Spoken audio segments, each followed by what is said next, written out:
This is the ELEGRP outlet and USB combo. In here you have two outlets. There's the standard outlets. Plug them in here. But you'll notice in the middle here you have a USB and a USB-C outlet.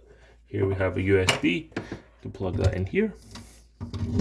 And we can have outlets plugged in above. But you can't have any plugged in below. But what you can do is plug in a USB-C. If you do have a USB-C, which I don't have one lying around, but you can charge your phones from that. They work really well, so we'll plug this one in. I really like having this. It's kind of handy instead of having one of these boxes here, because these are quite expensive. You do lose them. Plug this in. And there we go. It says charging 1 hour and 24 minutes until this is charged. See if it makes any difference by plugging it straight into the box like this. 1 hour and 24 minutes until fully charged.